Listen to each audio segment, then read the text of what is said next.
Hey everyone, welcome back to Bronco Wild Outdoors Extreme Bronco Live. What is up, my man Gavin? All right, check out Gavin's hat here. What do we have on tonight? We have Nash Early Bronco. So that's a pretty cool hat. We actually got that last year at Supercell East, and that's coming up. Hey everyone, as you can see, well, I don't know if you saw the thumbnail or not, and actually, let me get over to the comments here. Hey Blueford, hey, how are you? Which Bronco do we like best? That's going to be on the subject for the first 30 minutes tonight. And then if you'll indulge me after that, Dirk Connor, how are you?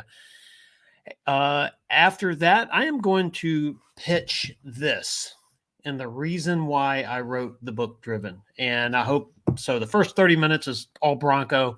If you don't want to hear anything about Driven, that's cool. That'll be the last 30 minutes or so. And then if you have any questions, we'll open it up for questions. Pretty cool. So Gavin and I did some pretty cool stuff. Now, by the way, tell me how we sound tonight. We did some stuff, some tech stuff to the audio. I want to just make sure it's working well.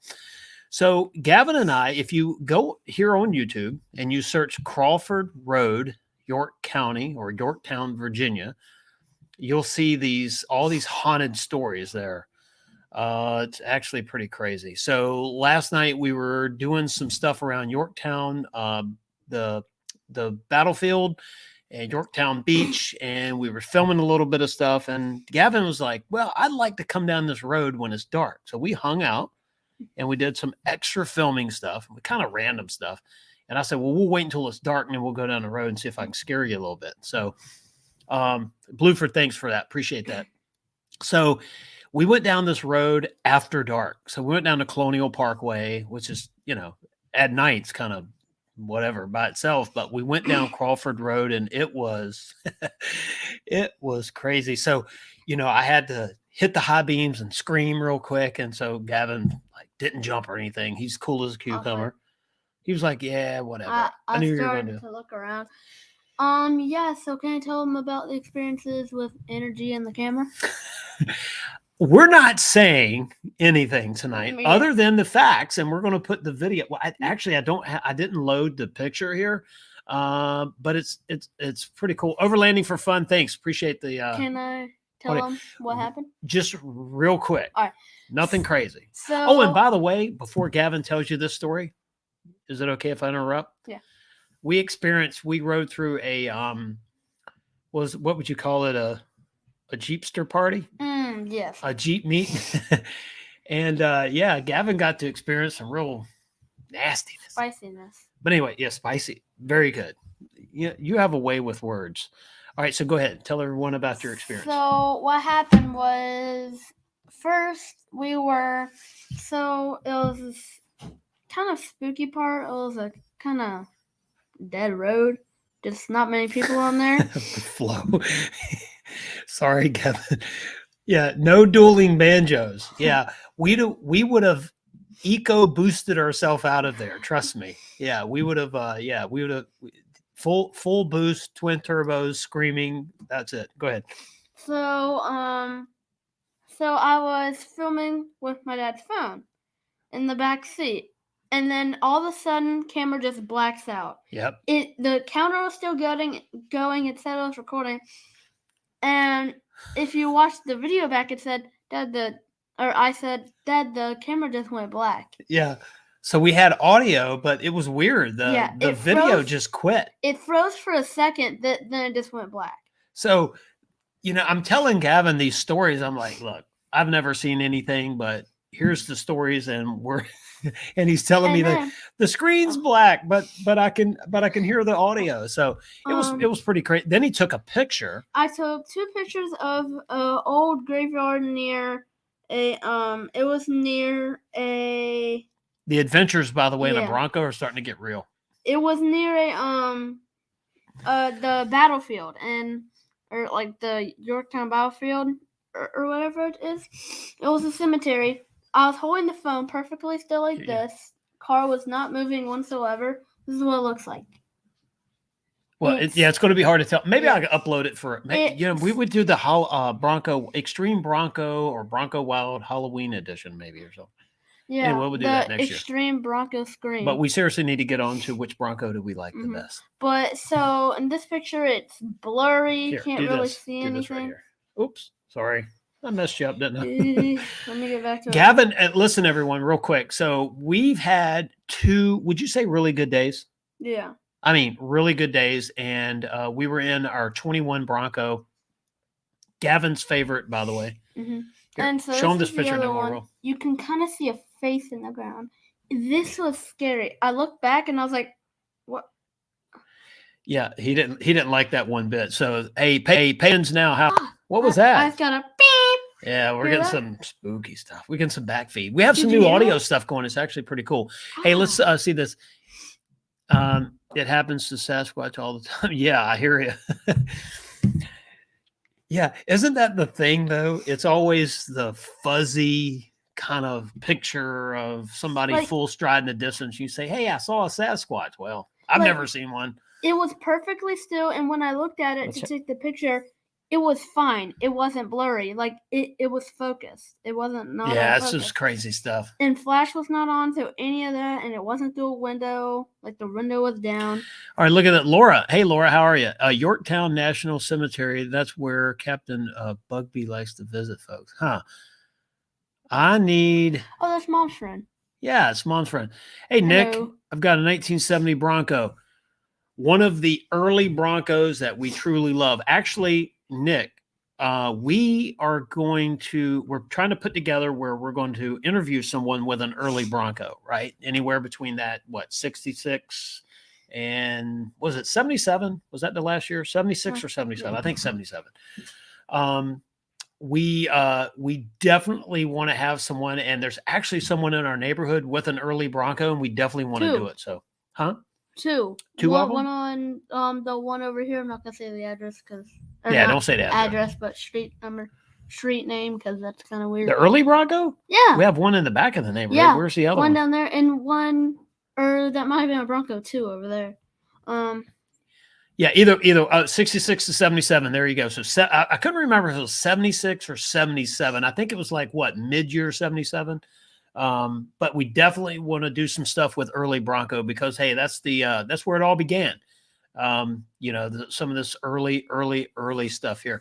Hey, let's go back through some of the comments before we get started on our content for tonight. Let's see.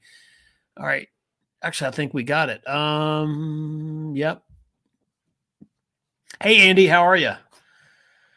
The party is here, and it's actually getting ready to get started. And look, this one is just which Bronco do we like best is just internally. Now, sorry with yes, we have 2 Broncos, and some people don't have their first Bronco yet, and for that, I'm sorry. But out of the 2 that we have, which Bronco do we like the best? Now, Gavin, this is your department because we had an option yesterday. Your mom was willing to drive whatever. And we had an option which Bronco we were going to drive. And what did you pick and why? Tell everyone. Be honest now. Be honest. Everyone's watching. I picked the Area 5121 because I just like that better. It feels sentimental to me because it was the first one. We waited really long for that one. Right. The other one we turned into an order kind of late. Like October. So it was that early order kind of anticipation, waiting, changing from a hard top to a soft top to get it type thing. Mm-hmm. So the story behind it. So yeah, Gavin says, look, let's drive that. So a friend of mine, I don't know if he's watching, TJ, he lives up in Roanoke. We actually got to see him for just like 30 minutes today locally here. And he had said that, when we were talking to him, he's like, from your pictures, I really like the Eruption Green the best. But when he saw the Area 51 today in person, he's like, wow, that color is just, and the Area 51 is a unique color now. I don't want anybody to think I'm just like going off the deep end here, but if it depends on the sky, right? So if it's cloudy, the paint looks more gray. If it's a blue sky, the paint looks bluer. It looks like a lighter blue. Right. And so today we had 0 clouds in the sky, low humidity. The Bronco was clean, and man, it just looked light blue. That's why if you look at some of these pictures online, pictures are kind of hard, wouldn't you say, to show their true colors? Some of it, the Area 51 looks, maybe a grayish dull color, and then others it looks really blue. The sky above that Bronco determines the color of that paint. And I have looked and said, why? And every time I look around, it's partly cloudy or cloudy. It's going to look more gray in the blue. So you like the Area 51 cloudy or sunny, right? Both. Clean, dirty, doesn't matter. Okay. I had to clean some salt off it, by the way. By the way, back to your question earlier. The final generation of the Bronco was between 1992 and 1996, and it was the last lap for the venerable two-door off-road utility vehicle. Oh, yeah, that was, yeah. So the very last year of any type of Bronco being made was 1996. That's right. And so that was the one that someone made famous. I know. Yeah. Don't say it. So, but yeah, anyway, so, but the early Broncos, right? The one that our Bronco is sort of the retro based on the early Broncos, 66 to 77. All right, so here's the deal. Which Bronco do we like the best? And hang on a sec. Airplane Mike, how are you, sir? All right, Nick, you like Velocity Blue. Velocity Blue is a cool color. Nurse AJ, how are you tonight? Jeffrey Babb. I do not have any updates on Ice Mountain other than, the story. The chips roll in, I guess in, whenever. I don't know the frequency. There's probably no schedule on that. They just come in and then they get these things out. I do know that there was a lot of Broncos pictured being trucked out of map. And I don't know how many are, hitting the rail, but I know as far as trucks are concerned, there's a lot being sent out. Wouldn't you say? Mm-hmm. I showed you that picture, right? Mm-hmm. Car carriers. Ice Mountain, I think, will just totally depend on, the chip thing. And there's probably some other stuff in there as well. Let's see. Okay, yeah, you're right. The first generation Bronco, so like the wagon, the normal SUV kind of thing, was production August 1965. It was made as in 66 because it was late 65, and it ended in 1997. So model years was 66 to 77. Hey, Mike Max, how are you? Thanks for joining us tonight. We're going to try to get in as Christopher. How are you? My two doors being built somewhere in Michigan, waiting. You named it Scarecrow. There you go. That's a good one. Yeah, it needs a brain, and then it's going to be on the way. So hey, hopefully that's coming this week. I mean, I literally hope everyone gets their Bronco as quick as possible, because I will tell you this. I did see a post on, 6G, 6X. Somebody was saying they were almost ready to give up. And I think that the reason why you would post something like that is maybe asking for some help in making that decision. And the decision I would say is this, and of course it's easy for us now, but it's worth the wait. I mean, I drove my 21 yesterday all day. We hit a bunch of different spots, wouldn't you say? Mm-hmm. Today we were everywhere between state parks and little fishing towns in Chickahominy River, a place called the Haven. We went to rode over a dam, which was pretty cool. And we're going to kind of put some of this video together. I'm trying to figure out how to edit it though, right? We have just a bunch of random B-roll stuff. And it's like, okay, well, I've never edited a B-roll video, but maybe we'll start. So it'll just be kind of like, hey, watch it if you want to see a bunch of stuff. And then we were on a ferry, mm-hmm. which, by the way, my poor Broncos had salt on it. The first day, or on Saturday. Well, first we were on a after bridge. The snow cleared, some of the snow was melting on the road, and they put all the salt brine down. And I hit some of that early on, and I don't care if it gets dirty. That's what a Bronco's for, but salt's another issue. So yesterday, the winds were kicking here, and we went across the Monitor Merrimack Bridge Tunnel, which, if any of you know what that's about, it's kind of a hey, Andy, hold on a minute. Let's Andy Ackerman, thank you so much. That $19.99 super chat, I really do appreciate that. What would you like to say to Andy? Thank you. I just saw it in the Thank you for that Chocolate. super chat. I really, really do appreciate that. I really do. Around a root beer float. So, so I promise. You heard that. Mhm. Where are we going to go get root beer floats? Where do you want to go? Where do you want to go? Where do you want to go? Well, what place has root beer floats? Chili's have them? I think so. Anyway, somewhere with a good They have hamburger. root beer and they have ice cream because of lava cakes. So why don't they have floats? Yeah, but that's just too much sugar, dude. Come on, man. Well, that's a root beer float for you. All right. So sorry, Andy, you threw me off track. I forget what I was talking about there, but that's a good. I appreciate that. Thank you very much. Oh, the ferry. So Salt. We rode across Modern Merrimack Bridge Tunnel. The wind was blowing so hard it was kind of like skimming the top of the waves and blowing it over. So we got salt spray just a little bit, but enough just to be, you just washed your Bronco. Come on. And then today on the ferry, same thing. We had some waves kicking over the Jamestown ferry there. So I told Gavin, I was like, let's just go throw some salt all over it tonight. Let's just get it over with. And then we can wash it off. But anyway, so we'll wash it again tomorrow and go from there. But we had a good time. So Gavin convinced me yesterday, kind of let's get back to what the thumbnail says.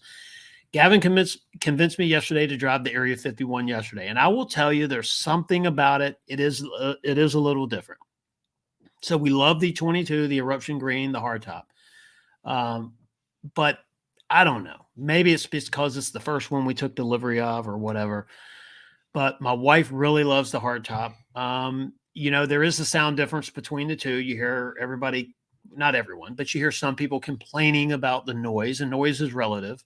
Like the B&O sound system.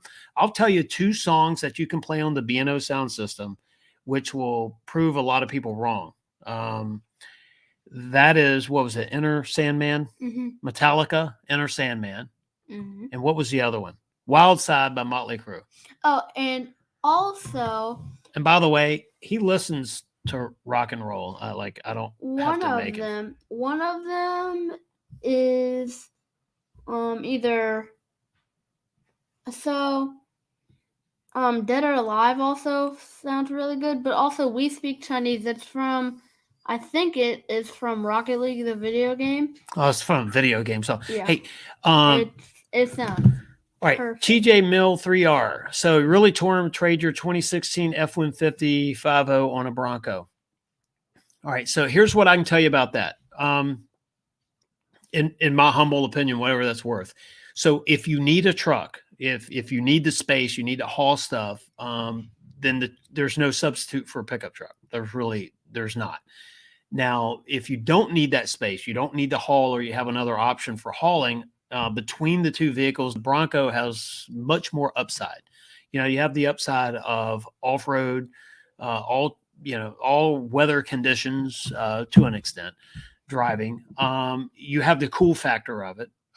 Today what did we have? Somebody came up and talked to us in a parking lot. Don't mention the other stuff. But someone came up and talked to us in a parking lot and said they were driving to Richmond. So from where we were to Richmond is about a 40-minute drive. So not out of but they were driving there to look at an Area 51. And so now they were able to see ours sitting there in Williamsburg, because we rode all over town today. And they were able to see it and say, wow, they really liked it. And there you go. Yeah, we're sitting in the parking lot of a Panera, trying to do something. I was just sitting there. Dad was doing something on his phone. And then someone walks up. First thing I heard was, "Can I ask?" I thought it was like a worker at Panera just trying to get our order. Well, we were because we were parked next to where they bring out the orders. But yeah, I wasn't looking. I was looking at something else. I think I was looking in the back of the Bronco or something, or in my bag for my GoPro. And then I looked over and Dad's rolling down the window. She's like, "So is this something 51?" Yeah, something 51, Area 51. But no, she really liked it. And so I hope we helped them out. And maybe we saved them a lot of time driving up there and looking at it. All right, let's get back to the comments. Drive to Richmond to see Area 51 Yeah. So, all right. Now, TJ Mill 3R, Flo has a great point. So even if you get a build date, if you order a Bronco and you get a build date, do not get rid of the vehicle that you have to have until it's actually there.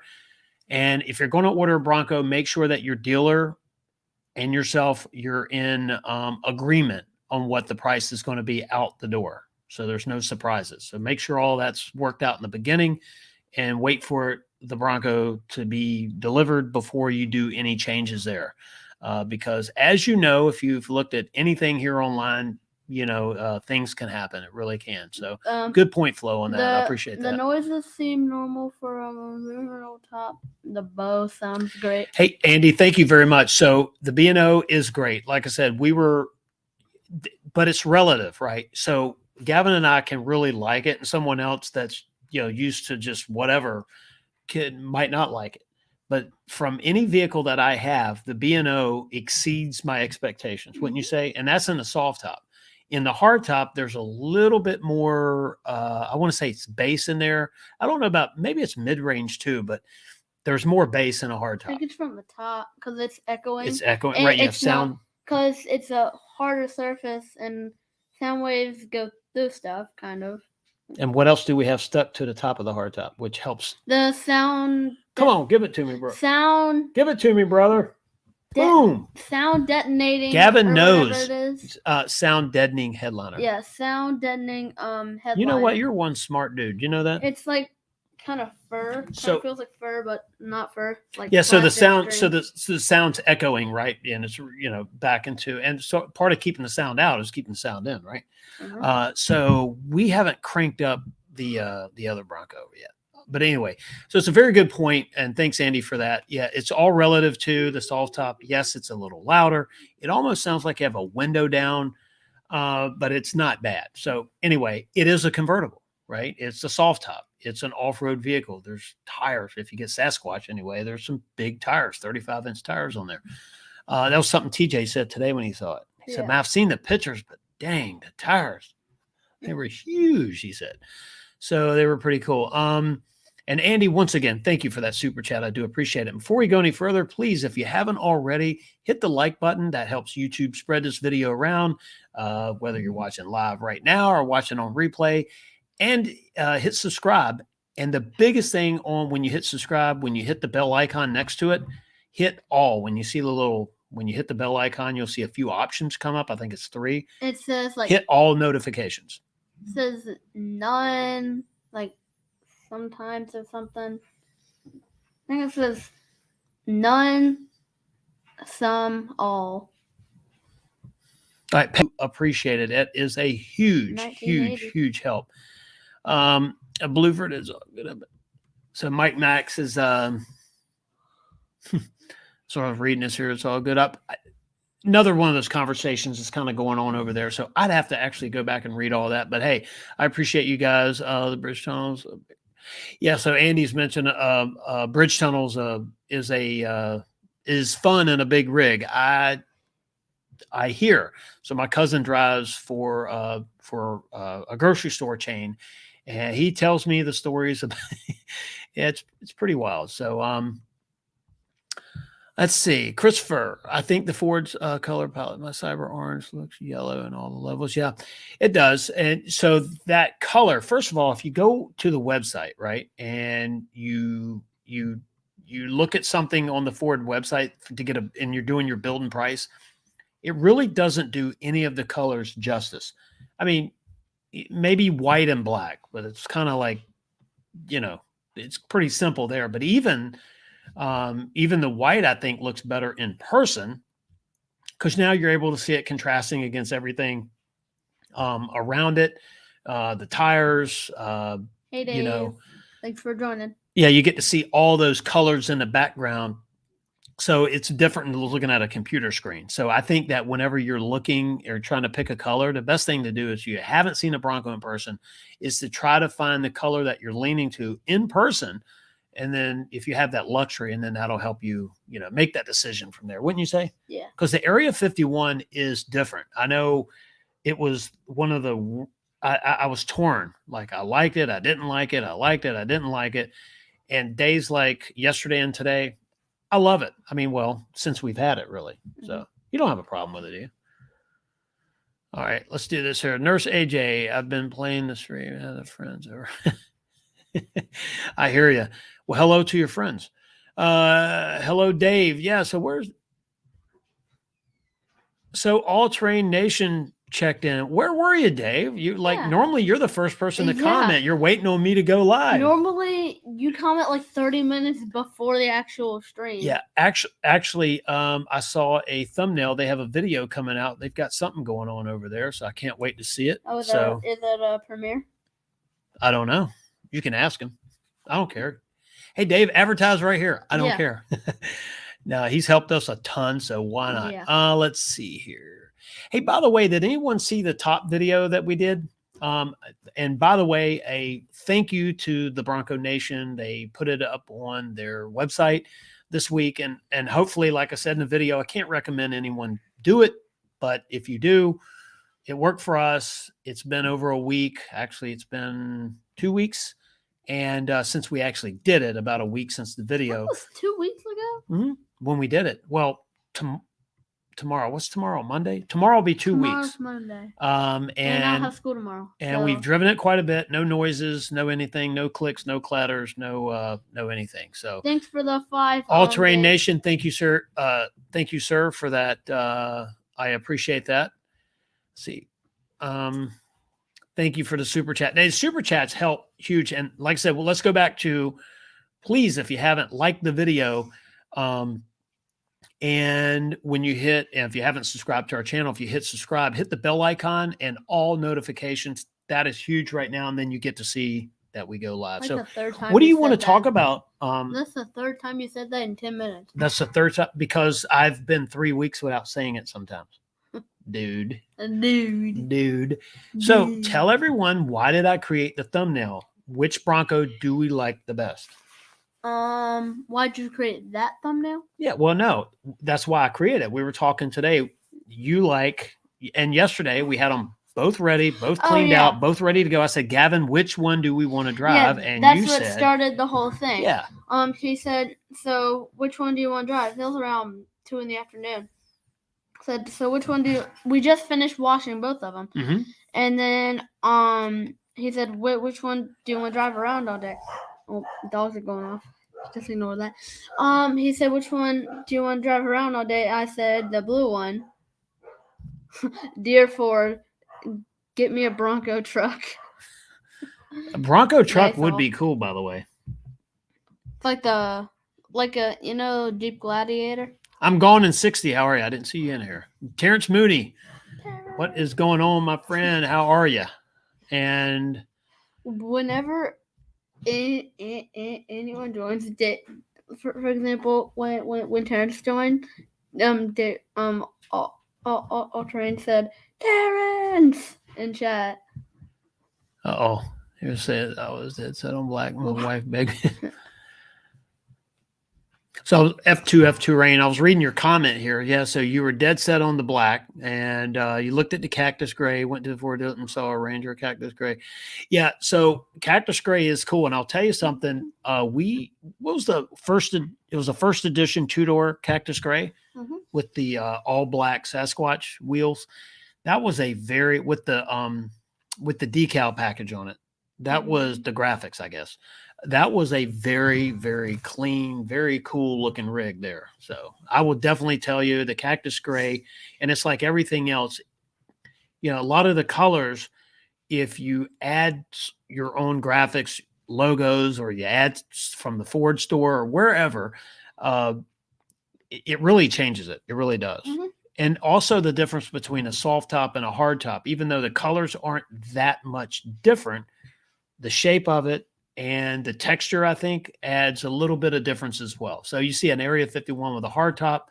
To me, there's a slight difference between that and a soft top. Wouldn't you say? Yeah. So what did we see today? Oh, by the way, this is, we try to keep this channel positive, but I have some news that I was sorry that my son experienced yesterday. So we were driving, minding our own business. We're having one of those, we're just riding around. Hey, Gavin, where do you want to go? Let's just drive west. And there was a probably 30 Jeeps in a parking lot. Yeah. And So we were there. Well, let me set it up Okay. and then you can yeah. tell them the unfortunate part. Yeah. So there was like 30 Jeeps set up there. And so we decided, well, we were on the other side of the parking lot. So on one side you had a biker, I'm not gonna call them a gang, you know, but you had a bunch of Harleys over there. Great guys. Stopped, talked to a couple of them. Great looking bikes. You know, they were admiring the Bronco. We were admiring their bikes. Cool stuff. So we left that side of the parking lot and we decided let's drive by the Jeeps and see what mods they have, because let's face it, most Jeeps are modded because a basic Jeep is that. And so we started to drive through there, and about the time we got to the other side of the parking lot, they started leaving. And one out of 25 or 30 waved, an actual wave. Like kind of, I don't know if I'm supposed to wait. What am I supposed to do? It's one of those, it's okay. We're people. But the last, was it last or next to last? Next to last. Yeah. What did they do to us, Gavin? They keep it nice. All right, 38 people watching this. Unfortunately, you're going to hear some my son with his innocent eyes and ears. What did you experience? This one guy kindly waved to us with the not so nice finger. Yeah. So we dude flipped us the bird yesterday, and that's got a little something else to do. So we do keep this channel positive, but I have to say something. Mm-hmm.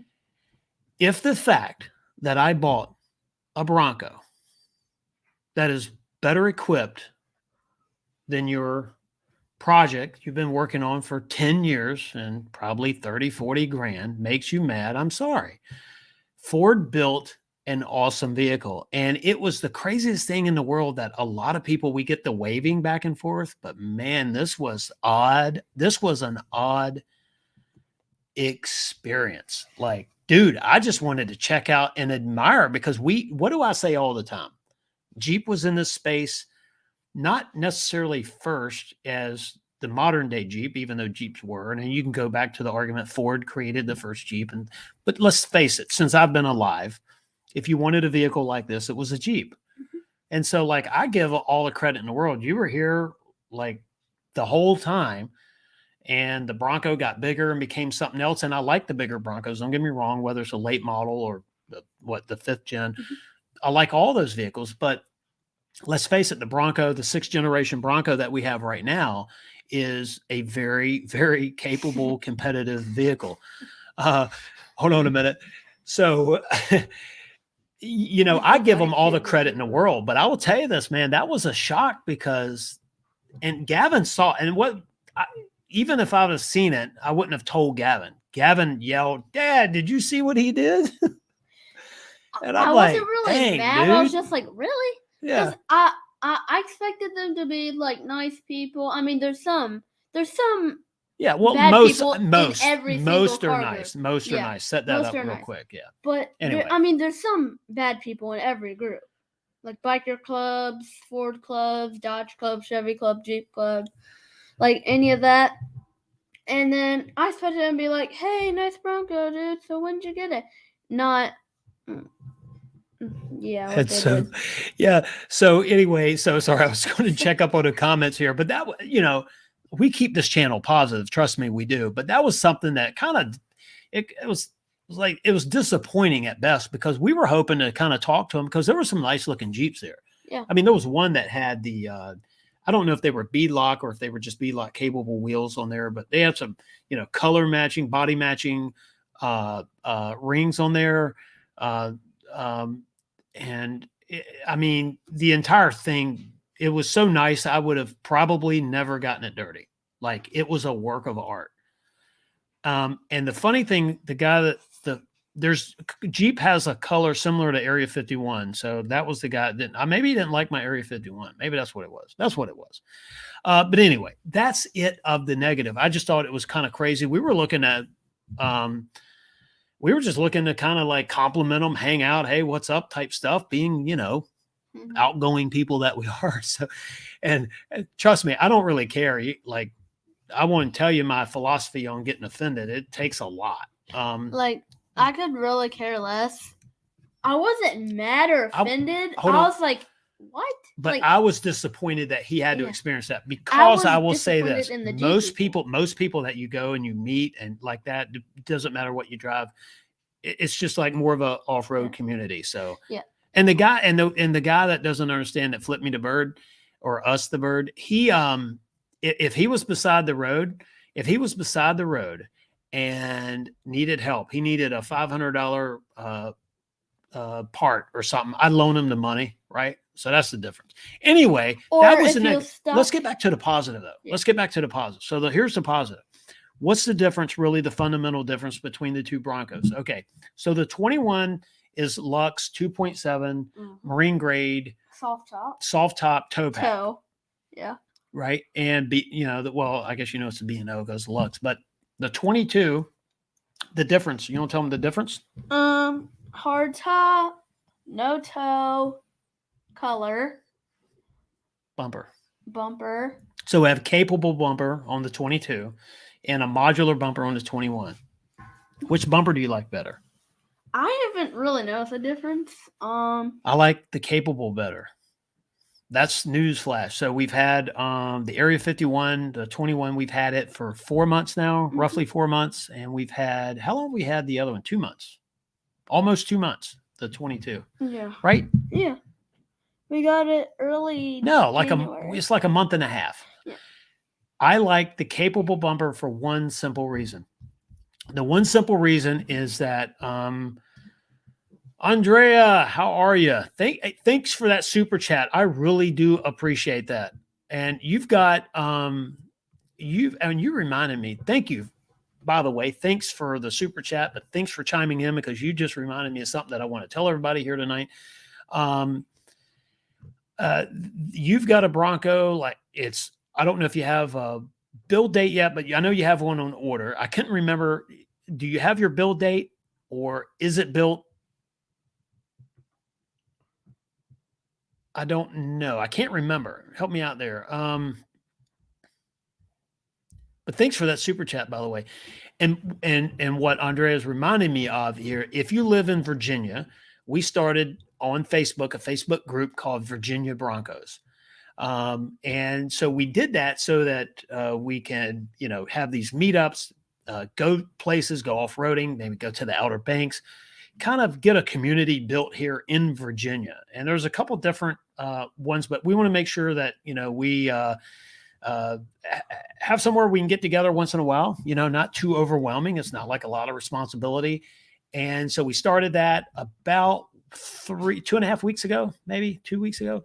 And so we started growing. So if you live in Virginia, and you want to be a part of Virginia Broncos, just look up the group on Facebook, and we will, as long as you have a Bronco on order, you own a Bronco of any year, and you live in Virginia, you're eligible. We will kind of want to keep it here. So definitely want to, you don't have school tomorrow. We can just keep your, but thank you very much for that super chat. I do appreciate it. And if you're just tuning in, by the way, if you don't mind, hit the like button. Let Facebook spread the word. Build date is March 8th. Awesome. That is actually awesome. I thought you had posted that, and whether it was here or on Facebook or wherever, I do appreciate you telling me that. And fingers crossed that it happens on March 8th and you get it soon. So pretty cool.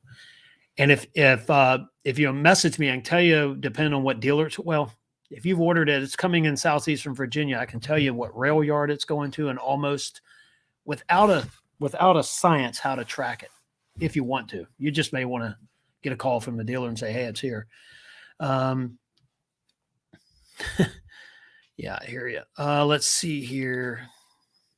Nurse AJ, it is a great crew here tonight, and thanks for everybody tuning in. I do appreciate it there. I think we were up to 40 people there at once, and that's pretty good for us. Can you actually hear without your headphones? Is it good? Yeah. You're not talking too loud, so you're good. I have to keep mine on, otherwise the volume gets out of control. All right, but listen, let's get back to this content here. The reason why I like the soft top Area 51 Bronco, if I had to unload one today. I like the 22 for the hardtop. I like it for the front bumper. I like the color a lot. But if I had to pick one today, I would pick the Area 51, the 21. And it's really sentimental too. I guess that's what it is. I mean, you know, come on. And it was the first one, you know. And there's a slight difference in them. I don't know if it's enough to tell. We're doing a side-by-side comparison video where we break down the height, the ride comfort. We're also going to take this challenge that All Terrain Nation did, as well as Overlanding for Fun, and we're going to do the gas mileage. And what's cool, we're going to take the exact same path at the exact same time between the 21 and the 22, and we're going to do the normal mode and eco mode, and we're going to see how they rank next to each other. So that's going to be very, very cool as well. Yeah. All right, everybody. It's been my 30/41 minutes and 25 seconds. So Gavin wants to go game. See, they're out of school tomorrow, so you get to like hang out with your friends and do some gaming stuff. And also, I smell something downstairs, and I don't know what it is. And Cooking? I'm also hungry because. Oh, he smells food. So it's a late night. We just got in from our trip. Is there anything else you want to tell everybody about our 2 days? Anyway. Fun. Bad moments. Oh, what about remote control Bronco? Oh, should I go get it? App. No. You don't. You can just tell them they've seen it. So I think because you remember if you were watching, we surprised Gavin. What was it? Your birthday? Yeah, it was your birthday. Yeah. Yeah. Wasn't my birthday present. I got that scooter for my actual birthday. But it was sort of like around that time. Yeah. It was early October. So Race Red Sasquatch. Yeah. 4-door. So we're at, what is it? No, not Lone Star. No, just what, the park? Yeah. Oh no, York River. Yeah, we're at York River National Park, and so I was off-roading, and there's this real steep hill. This whole thing's on a steep hill. Thanks, Flo. Oh yeah. Oh. So. Hey Trevor, how are you? Thank you for that. Go ahead, tell him. So. I was going over this log, then I tipped my Bronco, my RC Bronco tipped. And then it started rolling down the hill, probably 200 feet down the hill. Not like this. It's more of a. It was still pretty steep. There was logs, a bunch of leaves. I almost slipped a couple times. Dad was over by the Bronco getting his phone, I think. I was driving it down, and it just kept on rolling. So he rolled his first Bronco, but God, it was just a toy. All the way down the hill. It took me 2 minutes to get down there. Yeah. I know it doesn't seem like long, but just to get a little toy RC, it's long. And it took me like 5 minutes to get up because I kept on slipping. Just make sure that only happens in the toy. And I got cut right here, and right here. Yeah, he got the thorns got him. Let's see. Welcome to the outdoors, Gavin. Dry bushes. If you're gonna be dry, dead with thorns, when something hits you, just melt. Oh, by the way, Dave said later, dude. Mm-hmm. So you're having to get out of here early because you're the rookie streamer, right? The rookie streamer. Nah, you go ahead and go grab your dinner, mama. Hey, I'll save you some. All right. I'll tell everybody else to save you some. All right, we're gonna go through the comments. By the way, here, don't go anywhere. I want to catch up on the comments. So, and I'll keep on watching, but I probably won't comment. You probably won't comment. Probably. If you do, just keep it up. Okay. All right, buddy. All right, everyone. Hey, let me go through the comments here. Sorry, I get like concert, and I want to finish up on the title of tonight's live stream because there is a difference in the Bronco, and I'll tell you even a little bit more. Nurse AJ, thank you very much. Yeah, it is a good crew here tonight. I think we talked about that. Added Safari Bar to my order. F2F Terrain. That's a good decision, and I like it's not new anymore, but you remember the original design had it in front of it took away a lot of Bronco written there. At least now you can see the Bronco, so I do like that a little bit better. Oh, let's see what we got. How long did the order take to get a VIN versus rail? F2F Terrain, if you're still here, was that question for me? How long did it take to get a VIN via rail or to get it? coming rail. If it was, let me know. I'll tell you all about it. I actually have a video here on our channel when we tracked it. Terrence Moody, you like the green one? Thank you. We do like the green one as well. That color, when it's clean in the sun, the metal flake in it is spot on. It's actually very nice. Andy said your Bronco kept getting pushed back because of the big snowstorms in mid-January. I get it. And then, and that snow catches a lot, backs a lot of stuff up. And let's see, all-terrain, I told Gavin, you said later, dude, appreciate that. John Hines, I found this sport mode returns the best MPG. Yeah, that's interesting. So I think that's one of the biggest things is try as many modes as you can on the road to see how it works. So I'm gone in 60. Thank you very much. I will tell Gavin you said that. And Andy. And Gavin he's still a little green, man. He's got his whole life ahead of him, so he can go down and game. And they're out of school tomorrow, so you know what? We're not going to make him go to bed early. Let him have fun. Trevor, thank you for that. Yeah, Terrence. Yeah, that's pretty. Somebody asked me today, the person that was, I don't know if Terrence, if you were here, we had someone come up to us into a parking lot, and they were actually headed to a dealership that's about 40 minutes away from where we were at the time. And they were going to look for the sole reason at the Area 51 in person. So we saved them the trip because we were in our Area 51. Well, maybe they might have wanted to go look at the Bronco, but I think they were saying, well, now we don't have to go. But, they were going to go buy a Bronco. And I said, well, if you're going to go buy one off a dealer lot, there's a good chance, unless you're dealing with a select few dealers, that you're going to pay a lot more than MSRP. And if you order one, you're going to be waiting a while. So, let us know how that works out, because that would be very, very interesting. So I hear you 2 years into it.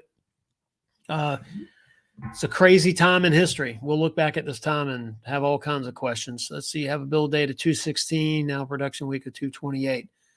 All right, Jeffrey, I hope that 228, it's done, right? Because I know they are struggling with some of the commodities, chips being the main thing. I really believe that the wiring harness on the hitch is slowing things up as well. Maybe even the modular bumper, if that's what you got. I don't really know. Bronco 78, how are you? I haven't checked in with you tonight. Thanks for saying that to Gavin. I'll let him know. RC. So TJ Mill 3R, RC cars are an addiction. These little things, it was so interesting to watch Gavin have so much fun today. And then I started playing with it, and it really is. Basically I killed the battery. Airplane Mike, thanks for saying that. Let's see. Henry, how are you doing? Nick, I'll tell Gavin you said good night. All right, 4 high, 4 low. What do you like better about your 2021, 2022? So here's the thing. Gavin, I think, hit on a lot of it. It was our first order, the first one we got, and all of that. There's something. All right, so first of all, and these are small things. Trust me, they're not a real reason to pick one over the other. But if you had to pick, so because of the hardtop, I think it's because of the hardtop, you have to close the doors a lot harder with the in the green one, the 22.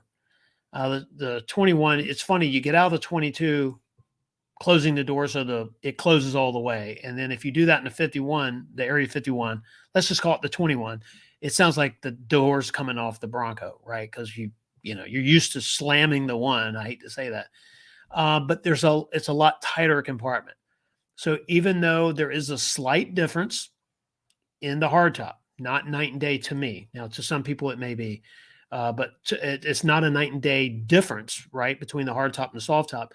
But there is a difference. And the difference is, in a soft top, it sounds like there's a window down or doors not closed, but it's not overwhelming.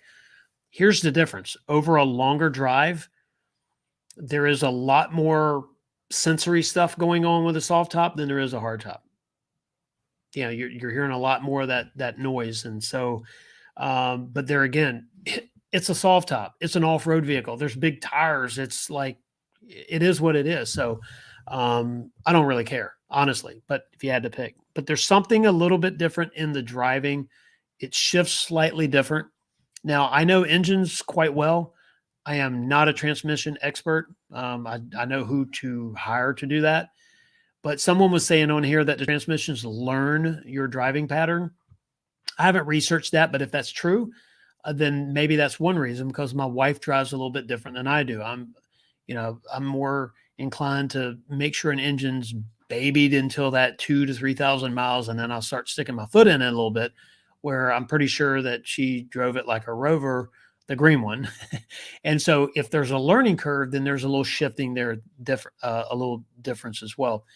But as far as the drive is concerned, there's a slight difference in the ride, and I like the 21. I think better. I don't know. We're going to actually do a real side-by-side comparison where we do gas mileage, height, but it's hard to quantify the ride or the sound, because that's all relative. What you like is different than maybe me, and vice versa. So I have to say both of them are great. I absolutely love the Bronco. It's one of the few vehicles I've ever owned that I truly like everything about it, even its quirks. So the hardtop had the little clicking noise. We took care of that. The 21 had a mirror or a sun visor not quite clearing a mirror. That's being taken care of soon. I don't really care. The Bronco is so cool. It is so interesting. People checking it out. When we take it to the beach, because we haven't been yet, that's going to be that entirely new level of experience. Now, here's what I like about the 22. The 22, the color is awesome. They've added a rear sway bar, which is part of that ride, that difference there. Sorry, something flying around in the room here. Jeez. There's something about that's a little bit different, but I like the idea of the roof mounted with a cargo carrier that I can put on the hardtop, the roof mounted tent, eventually storage, sort of that overlanding experience. And I know overlanding is relative, but like if you're talking about car camping, then I like the hardtop for that as well. I just think there's just differences in them. And so in a perfect world, you'd have a hardtop and a soft top. Maybe that's the perfect world. And some people don't want a hardtop and vice versa. But with us, it's pretty interesting. And, you get to drive the two, and I don't know. So I think depends on it. Hey folks, we've got like something that has flown in the house here. It was kind of warm here. Well, kind of warm for February today. But anyway, so, between the two, you really have to pick. Preference. I mean, the color, the area 51 is very cool. It's very subtle. The eruption green is it's busier. The metal flake in it pops, and when it's clean in the sunlight, there's nothing like it. It's got a little yellowish tint, goldish tint to it. So I really like it. Anyway, but that's the difference between them. Overall, if I drove my F-250 for a week, and I got out of that and drove the Area 51 to 21, and then if I drove the truck the next week, and then a week later I drove the 22, I can't tell you I could tell you a difference between the two at all. It's only when you get out of one and immediately get in the other. And so, whatever. The engines are both the same. I do know there's on cold start, the 22 has a little bit longer cold start between, because you start off, I think, at 1,200 RPMs and drops to 8. I need to time it. I know that the 8 to 600 RPM reduction at the end of the cold start is longer on the 22 than it is on the 21. So there's been a slight tuning change. So that is it. Hey, we have 37 people here and a couple over on Facebook. And I don't know on Twitter because it doesn't tell me. If you like this vest, by the way, you can go to drivenwildgear.com. We have a few vests there, varying sizes. Check it out. I think, and I'm wearing flannel. Isn't that like the universal Bronco fabric anywhere. And I think we're getting visited here by my dog in here. So normally it's the cat. Today it's the dog. So hey dog, what's up? I need to text somebody and tell them that you're up here looking for me. So the Bronco. Yesterday, Gavin and I got to experience this Bronco thing where we drove the parkway. We drove down this trail that someone says is haunted. You know, if you go online, like I said, Crawford Road, you can look at it on YouTube. Everyone says it's haunted. We drove down there. It was the experience. Gavin got to experience the outdoors. He got to experience that cool stuff. And believe it or not, he wants to go back when it's warmer and have the top down. So that ought to be interesting. But this thing about the Bronco is get out, enjoy the outdoors when it warms up a little bit, or if you're in Florida, go now. You know, the camping that you can do, the going off-road, going fishing, the overlanding stuff. That's cool. The off-road part, the wheeling, if you want to sink yours in mud or drive it down a salt beach in the water, do it. I think we'll keep ours just getting it dirty and sandy and try to stay away from the salt as much as we can. But that is it. Hey, and one thing I said at the very beginning of our stream, and I hope you don't mind, we do need to hit the comments here because I just quit looking at those. Let's hit those real quick. Let's see. Terrence Mooney, thank you for that super chat. I really do appreciate, or super sticker. Thank you so much. I do appreciate that, Terrence. And yeah, I haven't talked to you chatted with you here in a while, and I appreciate that. I really do. And I haven't heard from you. Did you get your Bronco, or is that still a sore subject? Is it on the way? Tell me on that. I haven't heard. Do you both? Yeah. So, Adam, both Broncos have marine grade vinyl, and let's see, how's that manual? Look, I don't mind the manual seat, and I'll tell you why. So, you know, in our Range Rover and an F-250, we have all the electric everything. It is, sorry, I'm going to text somebody here while we're talking here. It is great. But I have to tell you, I'm used to it because I know the purpose. The purpose is to have less electronics around high moisture areas as the, you know, electric power seats and all that stuff. But I don't mind it, you know. So on the side you have the ratchet, right? So you can ratchet the height of the seat. So you ratchet yourself up or lower yourself down, and then you have the bar on the front that slides you further, you know, to the steering wheel or further back. And then you have the rear seat adjustment for the back of the seat. I don't mind it at all. I mean, I get why it's not power, because it's an area that can get really, really, really wet. So yeah, both my Broncos do have marine grade vinyl. I love the seats. It's all great. Both the Lux, so we have the 12-inch screen as well, and I do like that as well. I was considering the RS head might be in horsepower upgrade for the 2.3. So Nelson, I don't know that. So there's a few differences in the 2.3s. And so, you know, the RS was really the highest output, highest horsepower engine out there. They did the head gasket switcheroo and the head, I think maybe even a cylinder head change for the water ports, the cooling ports, coolant ports. And they took care of that years ago. So that's all well and good. Here's the thing, though. I don't know too many people that are going to go dive that deep into the Bronco, into the EcoBoost engines, because, you know, part of the joy of this is hitting the start button or the app or the remote and it running and driving. And Ford's created a beast with these EcoBoost, the 2.3 and the 2.7. Of course, there's a few differences. Obviously, one has more torque and horsepower. One's direct injection and one is dual injection, but overall, they're both very good engines. And, you know, if I wanted an Everglades, I wanted the snorkel and I wanted the factory winch and all that, I wouldn't hesitate one bit to get the 2.3 in the Everglades. It's just, you know, the 2.7 is the engine of choice for me. So I don't really know. That's going to be good. Yeah. So the roof rack, someone posted today, I think it was today, that the roof rack was on the Ford store now.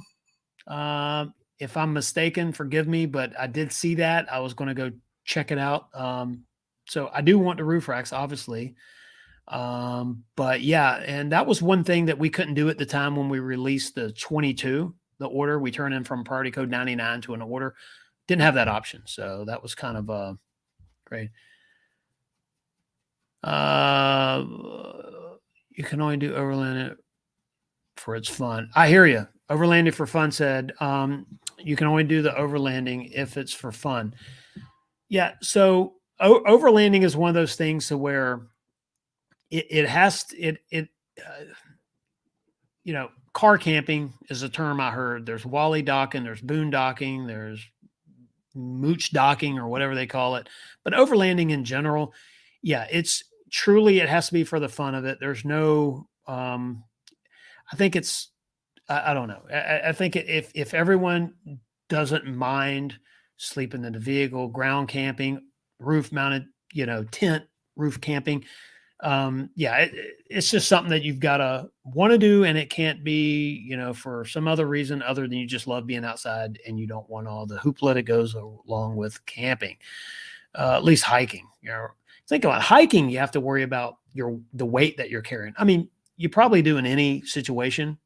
I mean, a Bronco's only going to hold so much stuff, but when you're hiking and you're camping, then there's about a 15 or a 17-pound maximum that they recommend, so you don't wear yourself out in the process. So it's just a lot of stuff there. I'm not even going to go there because that's not my thing. Yeah. And by the way, I do see what you did there with your name. So I did catch that, by the way. It was a weird shifting continues to have the dealership to see it. So I'm gone in 60 said, have the dealership reset the TCM, which transmission control module, then if it return. Okay, good deal. I appreciate that. Yeah, you know, and it's not a problem. There's no issues. It's there again. If you got into that Bronco for the first time, you wouldn't know any difference. The good and the bad is I'm able to go from one to the another or the other, and it's just a different deal, you know. So it's not I don't know. I don't really care. No Bronco yet, Terrence Moody. Sorry about that. Any day. Let's just do that Bronco dance or whatever we got to do to get your Bronco. Let's see, March 28th. Nick, March 28th build date for you. So hopefully you get it right on time. Like I said, I wish everybody could get them right away, but okay. I wish we could post pictures of our Broncos on here. You know, Nick, that would be cool. I wish we could as well. You know, if you're on Instagram or Facebook, you can always send them over there because I definitely like to see them. I like seeing everybody's Bronco. You know, like here's the cool thing about the Bronco too. You know, the customization. I think Supercell East is going to be a big deal for this, where you're going to see that some of them are cosmetic changes, some are performance, suspension. I'm sure we're going to see some engine stuff there that we haven't seen on social. That's going to be cool. But yeah, I definitely want to see everybody's pictures. But at Supercell East, I think that's where you're going to see that big range of what people have done, whether it's graphics or bolt-on accessories, trail site deletes. I've seen that. There's something coming out on that. I think there is some stuff out there. I would imagine other stuff is going to go in that, not just deletes, but they're going to change the trail sites, and who knows? I like the trail sites myself, honestly. Let's see. Sorry, I'm reading Andy's comments here. Let's see. How well is the Bronco towing? Yeah, so the towing is, unless it's a Raptor, you're maxed out at 3,500. And I've heard people, I think even Bronco Nation did a video where they were towing some jet skis, and estimated trailer and jet skis around 2,700. And they said that felt really good. You know, there's other people that I've seen towing some pretty sizable boats with it. You know, I don't really have if I need to tow something heavy, I have the luxury of another vehicle here. I wouldn't do it with the Bronco, but we do have a small freshwater boat that we will be towing. And you know what? I'll probably tow it with the 21. Let's see. Yep. But I think 3,500 is maxed. The Raptor actually has a goat mode for towing, and it's rated for 4,500. Also on the Raptor, they have, you can see on the hitch, there's extra supports between the hitch and the frame. And the hitch is I think class 3, maybe. I think our regular Bronco is a class 2, possibly. I just know it's a bigger hitch, and it's obviously rated for more. So, yep, that is it. Nelson Road, 2.3. Larger. I'm going to 60. Yeah, I see your comment about the 2015 2.3 Mustang. So yeah, there's a lot of changes. It's not just the cylinder head, intercoolers and stuff like that. I don't know what you know about condensation and intercoolers, but I know one of the biggest things, you start changing stuff, you start getting yourself in a situation where you can have these secondary issues that pop up. And one of those is condensation in the intercooler. I've even heard rumors that, if you're back and forth, you have a short commute, you're not building RPMs or over a length of time, and I know most intercoolers, or some, have weep holes in them. But there's that situation out there to where you can have condensation build up in there as well. So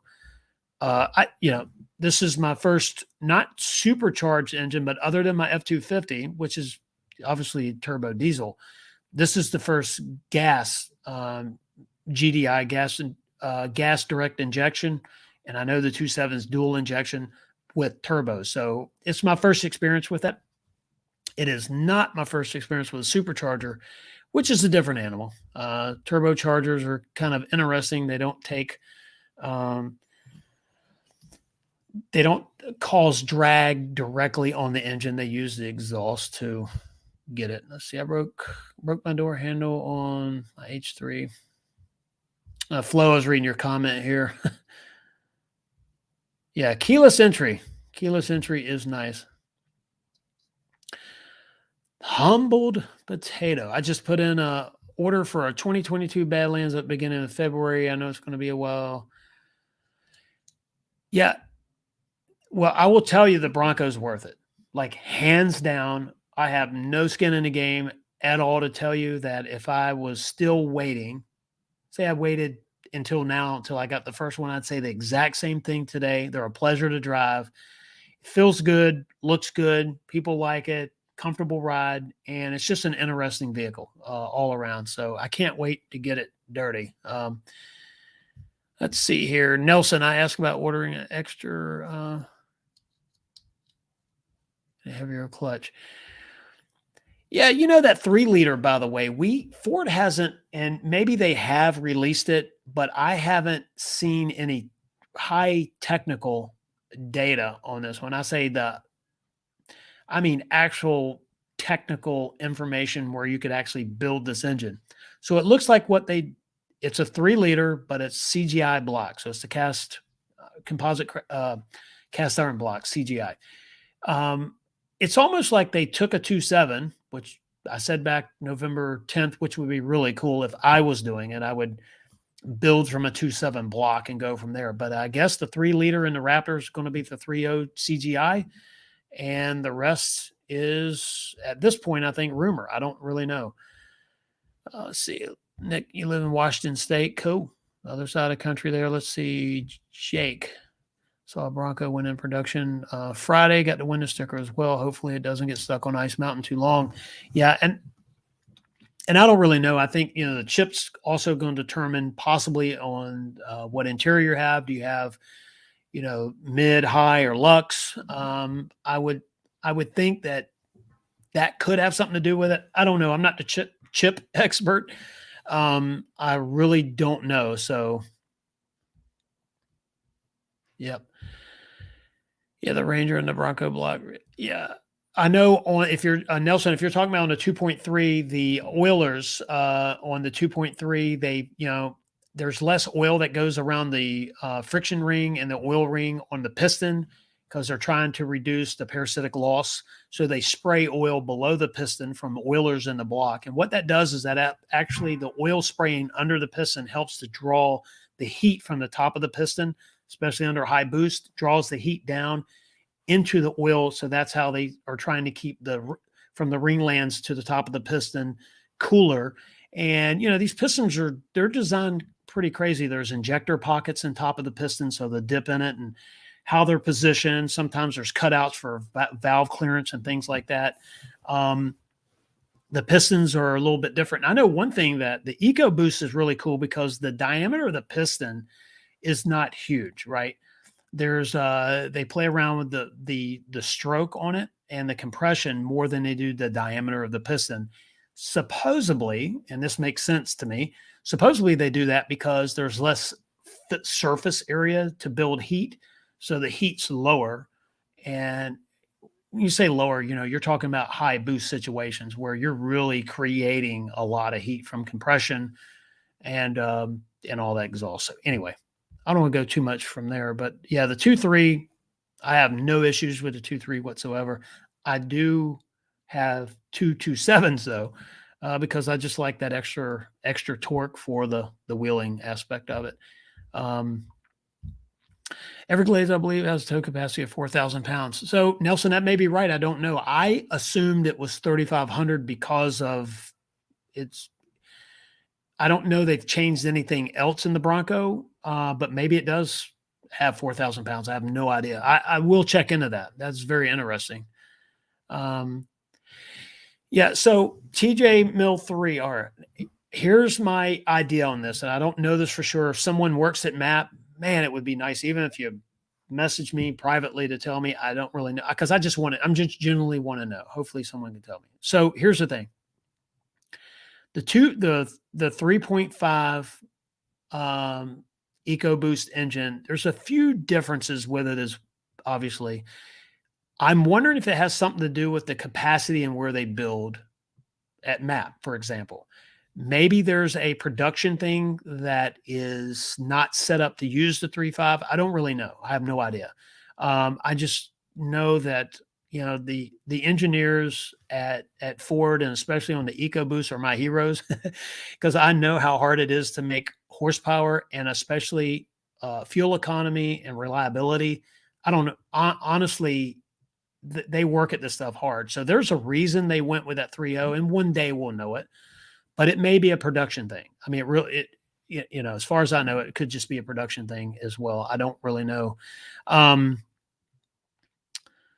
Yeah, isn't the tow based on what the frame is rated to handle? Andy, that's a good point. I know that the difference between, say, our Broncos 3,500 and the Raptor at 45 is there's still the 10R60 transmission, but there is a Dana, I think it's a Dana 50 rear diff in the Raptor. And I know that if you look at the hitch, there's these long braces that go from the actual hitch to one of the cross members further up by the rear differential on the Bronco. So they're adding some stability in that hitch, and they're carrying it over a longer or a larger area on the frame.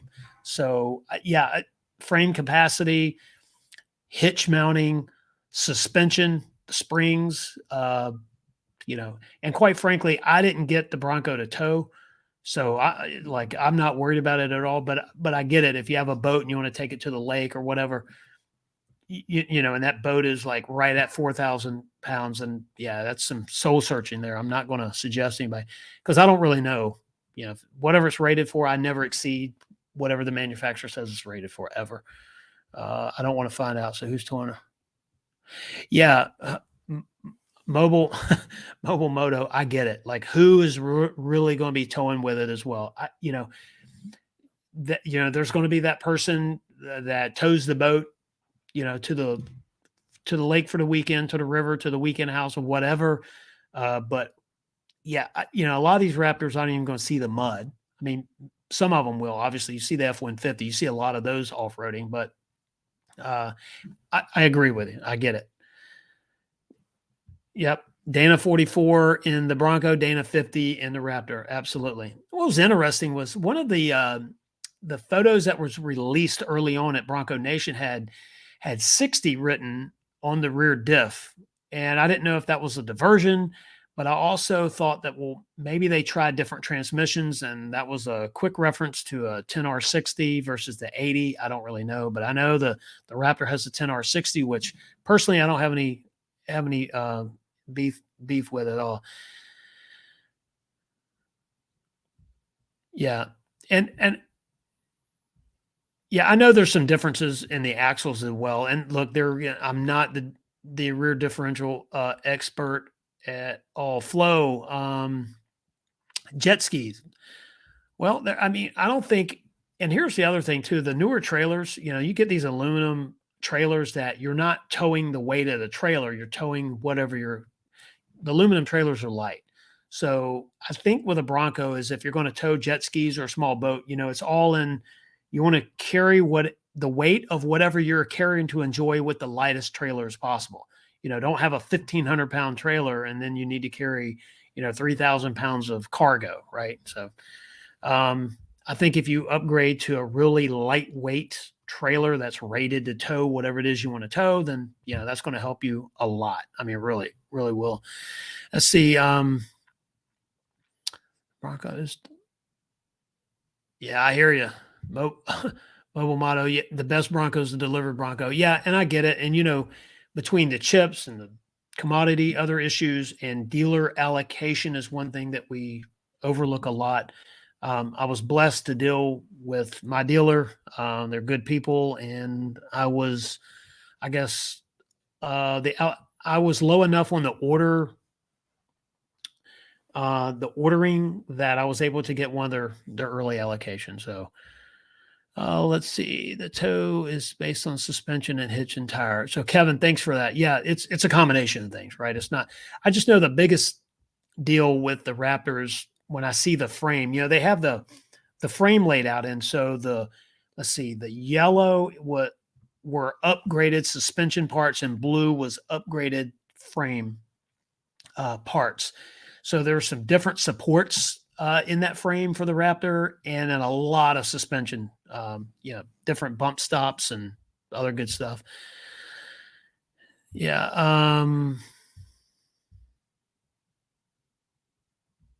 Yeah. Uh-oh. Reading the comments here. Let's see, isn't Tokyo based on the frame? F2F terrain. I'm glad you said that. So cam phasers have been from what I hear, I don't have any firsthand knowledge of it, but I do read a lot on it. And there has been some cam phasers wearing out that I hear, but I think they're good to go on that. So let's see here now, maybe. Wouldn't make sense for towing capacity to increase to Everglades with a 2.3.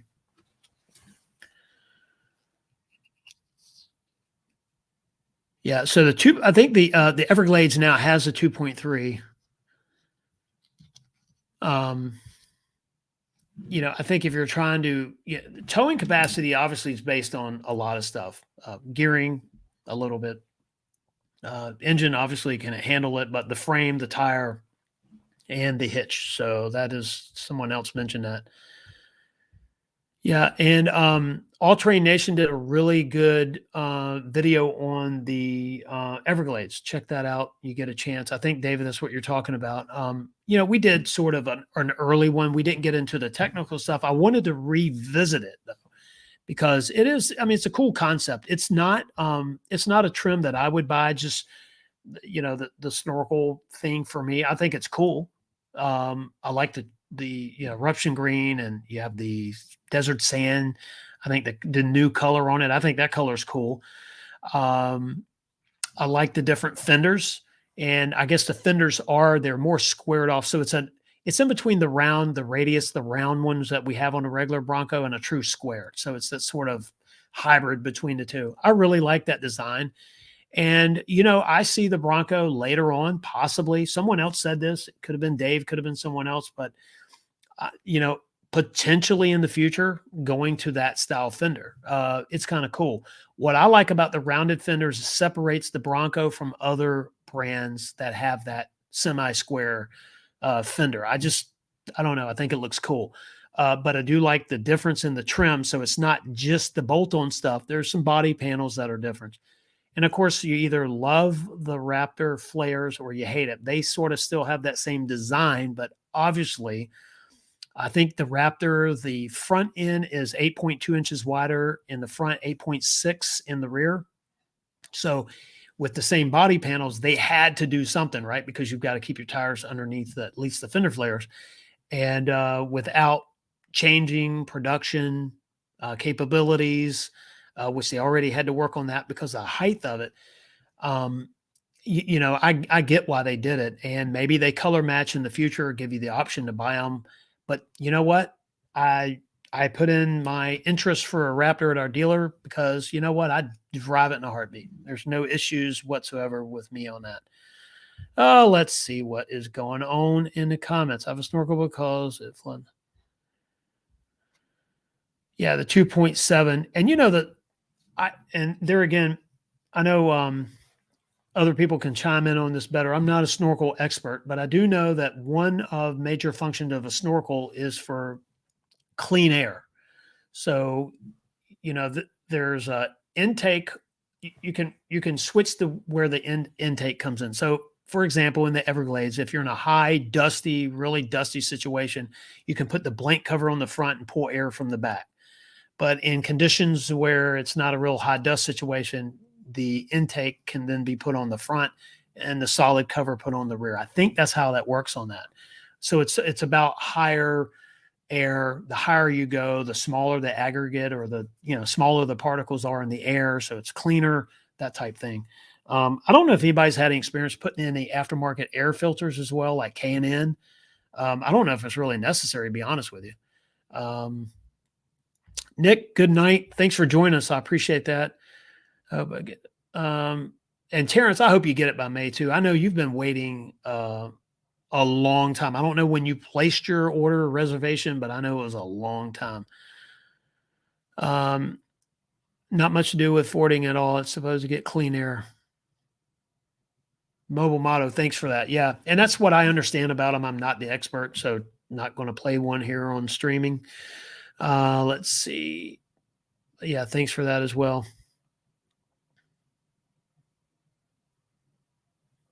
F2F Terrain. It's an interesting take. I haven't thought of it that way. So F2F Terrain said the Everglades starts its life as a black diamond with a mid package, and they added the 12-inch screen. Yeah, K&N is a big no. Yeah, I don't know who's changed it. Someone was telling me that the filters, the OEM filters, at least right now, has some of the best flow rates. So as far as the microns it collects and this, it's forced air is different figuring than automotive engineering, but basically you could call it drag or negative static drop.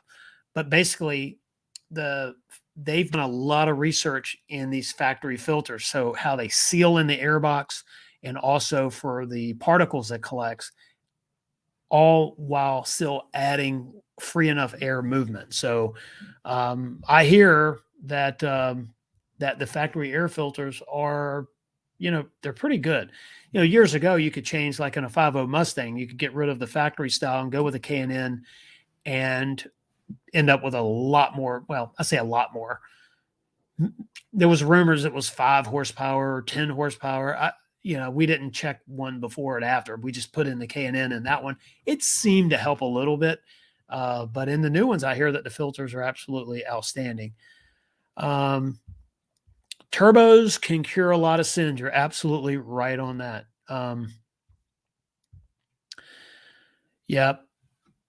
So I actually, F2F Terrain, I still have my 91 Mustang GT, emerald green and titanium silver with the, obviously the 5.0. If you got a GT, that's the only engine you had in there. Terrence, your order was 1120. Okay, gotcha. Man. Okay, F2F, correction, Black Diamond was Sasquatch. You're right, because of 35-inch tires. And, of course, the Everglades has a different wheel, sort of more of the throwback wheels on there. And they've raised the vent for the differential transfer case transmission up a little bit higher. So you can, water fording like 3 more inches than a Badlands. So hopefully I don't have to find out that I needed that 3 inches. If I do something, let's see, I had a 93 reef blue hatch. Yep. So I have the GT, obviously the hatch, but yeah, that's hopefully I'll restore that car one day. So we shall see. It's 5-speed as well. It runs great. Has a either a bad oiling gauge, oil pressure gauge right now, or something to do with the oil pump. A little low on the gauge, so I'm going to put a manual gauge just to test the actual oil pressure and see if the engine comes out or if it stays. Problem was mine was burning the map sensors, all the K&Ns. Yeah, I hear you. Yeah, and I get it. And people turbo techs, I do know about turbos, but there's guys out there that know everything there is to know about a turbo, and they can tell you the nuances, air filters, fuel, uh, timing. And so when they're getting the turbo in there and it's running and it's getting maximum horsepower, a lot of times there's that collateral damage that happens around it, and that's why you've got to really know that stuff. That's a mass airflow sensor. Let's see, 17 Mustang GT Premium with Ford Racing Power Pack 2 airplane mic. Good deal. Yeah, and when it comes to the later Mustangs, I don't know that much about the aftermarket parts that they were doing in there.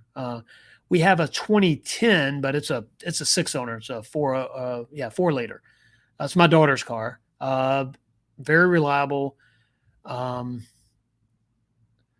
I got to get rid of a comment here. Don't you love that? Let's see. Love the Fox body. Crazy how they're, yeah. Someone told me that they would, for the condition my car's in, which is straight body, but needs a lot of the plastic stuff has deteriorated over the years in the car. They would give me, I think, $7,500 for it. I mean, that's great for a 91, but like I have a little bit more value in that. So have a low mileage 03 Mach 1. Yeah. So if we're getting into the, it's going to be, let's see, Extreme Mustang before we're over with. But hey, the Mustang's cool, we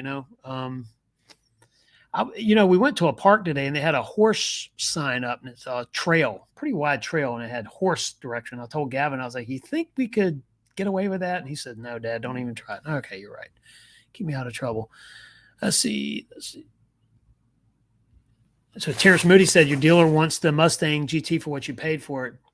If you could, so I guess if you're going to trade that in, if you could ever get your Bronco, that'd be a really good deal for you.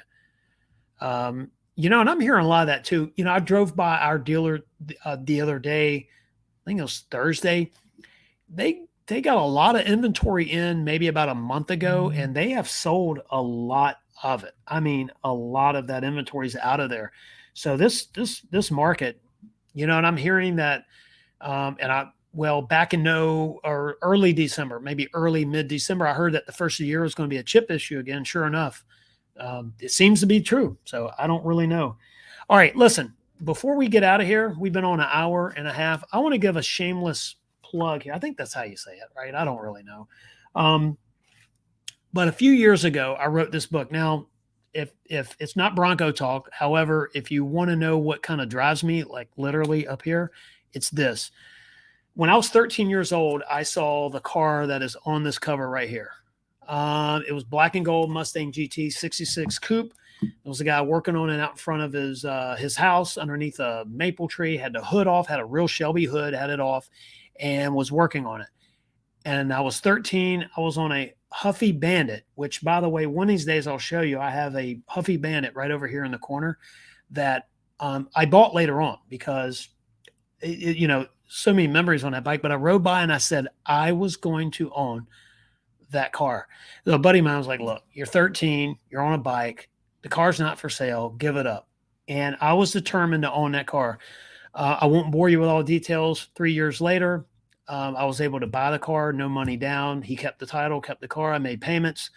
I had 3 or 4 different part-time jobs, cutting grass and working at an auto parts store and all that. And a few years later, or it was, like I said, 3 years after the initial time I saw the car, I was able to get this car back.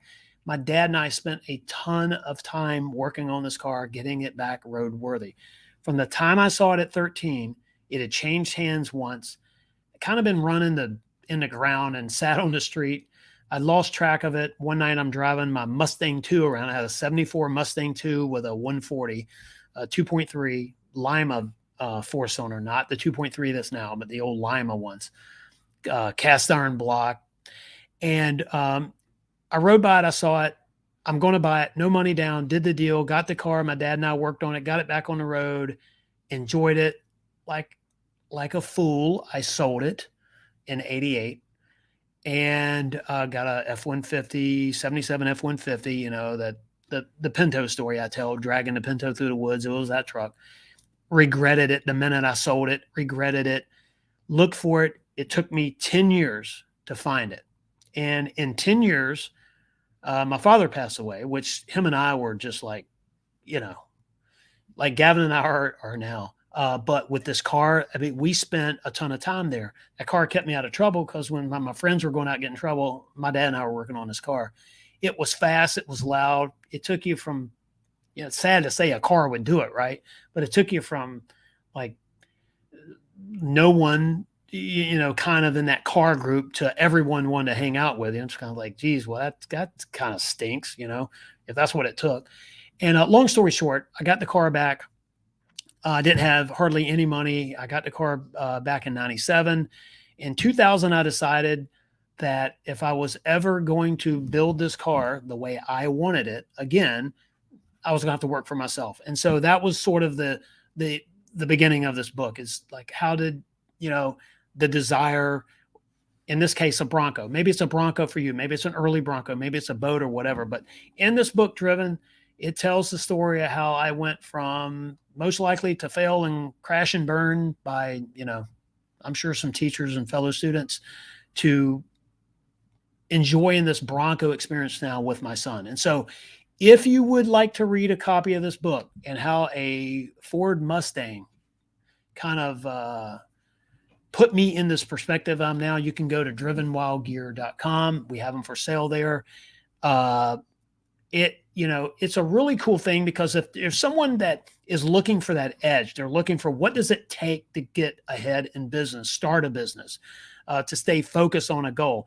In this case, get your Bronco. Like, keep that goal that you set for yourself. You know, it's all in the heart. And so anyway, I don't want to bore you too much with non-Bronco stuff, but I will tell you that Driven was published by Mascot Books a few years ago. They published it because they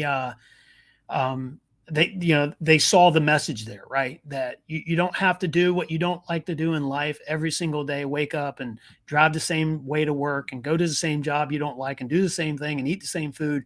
That it's all about setting in your brain what you want out of life and finding a way to get it. And so this book, Driven, is pretty cool. So if you want to go to drivenwildgear.com, check it out. Anyway, back to the Bronco stuff. So I think I've talked about this before, and this is where we'll end it tonight. I had a client. I was working heating and air conditioning. I was a service technician for years. And I went to this house, and they had a 76 Bronco, dark blue. I don't know the official colors, dark blue with a white top. Literally had a tree like 5-6 inches diameter growing into the cab and out of where the windshield was supposed to be, right? So it grew through a hole in the floor and out of the windshield. So I bought this Bronco for $5. They were going to give it to me. I said, well, I think I have to give you something for it. So $5, I got a clean title. I returned with a buddy with a trailer and we didn't have an electric winch. We had like come-alongs and everything. And, he did have an old boat trailer winch and he had it bolted to this thing. And so we were trying to pull the Bronco up on the trailer with that and then using come-alongs and backing the trailer underneath it. Long story short, we got it loaded. We got it home. And for a 24-year-old, it was a lot of work. So I flipped that Bronco. I sold it to somebody else for $500. And not a huge score, but back then it was kind of cool. But that was my first experience with a Bronco. Today we saw a very tired Bronco. Don't know what year it was. It was early, same blue, same white top, had a windshield. That was the difference. Didn't have a tree growing through it and wasn't in the woods in Charles City, Virginia. And Gavin was like, Dad, wouldn't it be cool to build that thing? And, I was thinking, well, first of all, we're out of space. We don't have the time. We don't have the resources to do that Bronco build. But wouldn't it be cool to talk to someone that has actually restored an early Bronco? So that's where I'm going with this. If you want to send me a message on Instagram with pictures of if you have an early Bronco that you've restored, or maybe you bought it from someone who did restore it, I would love to see the pictures. And I'm looking for a guest on the show to talk early Bronco. Now, I know there's a few big companies out there that restore these, and they do a great job. One of them I've talked on here before. I met the gentleman with Gateway Broncos up in Carlisle, Pennsylvania last year. And they had a blue one there with this custom leather interior, had a Coyote engine in it. It wasn't just a custom built Bronco. It was like a piece of jewelry, like art. They did an outstanding job. And when I tell you, I looked for stuff, right? The paint, gaps, anything. I saw nothing but first class, like literally artwork. And so you don't get that in many places. So I'm looking for somebody who's taken a Bronco. Maybe they've taken the frame and built everything around it, because you can get all these parts for an early Bronco. I really want to talk to someone who's done that. And what was that experience like? And I can tell you what it is on a 66 Mustang, like, the guy that took this car, when I got it back, looked like a golf ball, and it had rust holes in it and dings, and somebody used it for a workbench, and they painted stuff on it. And the car is like glass. We're actually next Saturday, I'm going to fire the engine back up after doing a top end rebuild. And when we wash it, I'm going to take a video of it and post it here on all of our Bronco stuff, even though it's not a Bronco. But I'm looking for someone that's done the similar, or has done a similar project with an early Bronco, even late model. If you've got a 70s, I don't think too many people's done the 5th gen 90s Broncos yet. If they have, great. I'd love to talk to you too. But I think where I'm going is that early Bronco, that kind of based what our Broncos are based off, the 6th generation. And so anyway, I definitely want to go from there. Let's hit these comments, and then we're going to get out of here for the night, folks. And we're going to go from there. But don't go anywhere yet. Don't go anywhere yet. I'm getting ready to pull a 78 Bronco apart and start restoring it sometime this summer. Bronco 78, I would love to talk to you about it, because that would be very interesting to talk to you as well on that. And didn't you say after Supercell East on that, if I'm not mistaken? And I hope to meet you there, by the way. I hope to meet a lot of you there. Let's see. I had an 86 Bronco 2, sold it with 196,000 miles, still ran great, really good in the snow. Yes. There's a few people that I've seen on YouTube with Bronco 2s that were just ripping it out in Moab, and some in the snow. Yep. A lot of people, the Bronco 2 was, I really didn't think too many people like loved them at the time, but I think a lot of people actually really did like them. Mobile motto: make a tube frame rail with fenders and a roof line and nose and tail. Yep. I definitely agree. These days you can rebuild almost any vehicle from, at Supercell East, I was surprised that all of the parts from the frame are like a rolling chassis, right? Running chassis and a body on there. Like literally you could have a brand new 66 or whatever year Bronco you wanted. See, Pintos and I'm stubborn. Mobile motto. I hear you. 77 RF 150, good money now. Yep. I'm going to sell my Mach 1 on a Bronco. Guess I shouldn't do it. TJ Mill 3R. Let me tell you something. When I sold this Mustang, it was the day it drove away. I was sick. And here's a cool thing. When I got this car back, it was this Mustang, getting back to this, based on your comment about selling your Mach 1. If you don't have to, I wouldn't. But when I got the car back in 97, it still had the same title my mom and dad signed, because they technically owned the car because insurance and all that. It still had the same title. So the person I sold it to never registered, drove it 2 weeks, blew the engine up. Then he traded it, and then he traded it. And the next stop was a scrapyard. It was going to a scrapyard. And if you want to know how I found it, it's right here. I know that sounds like, geez, just tell me. But it's a long story, seriously. We don't have that much time.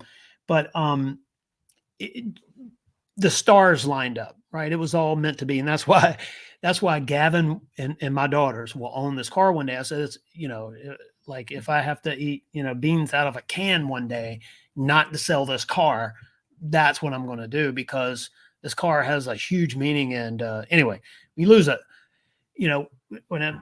anyway, it goes when my dad passed away. This car is memories of him and I when we were young. And I think you can probably get it with Gavin on this channel.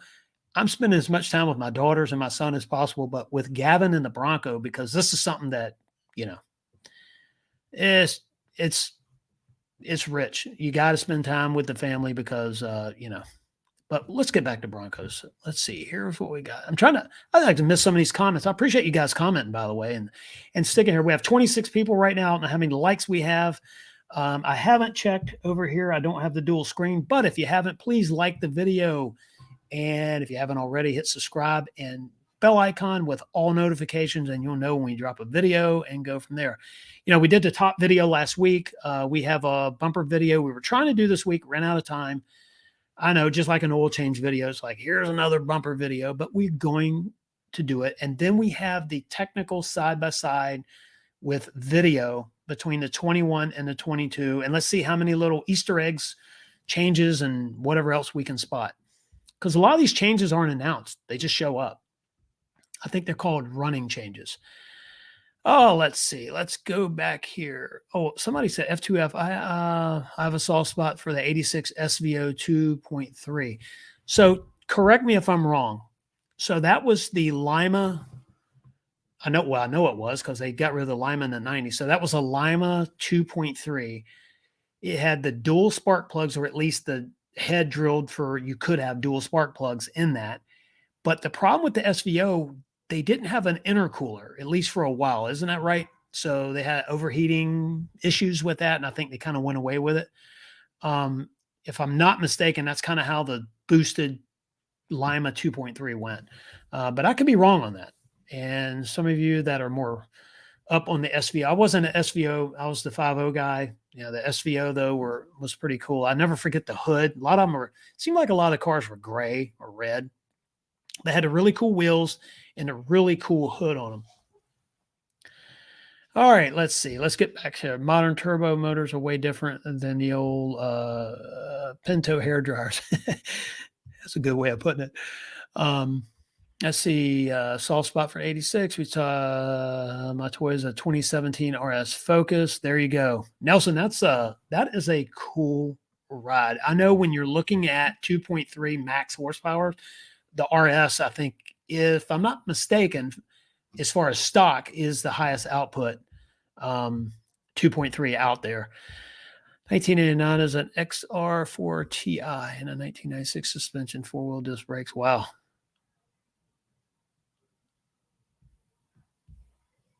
Mobile Motto, it sounds like you have quite the ride there. Yes, but dealing with a different dealer. Got it. Hertz Mustang black and gold. Yeah, so the black and gold paint job, by the way, on this 66 was just what someone had painted, and that's when I saw it. This car was originally green with the white GT stripe at the bottom.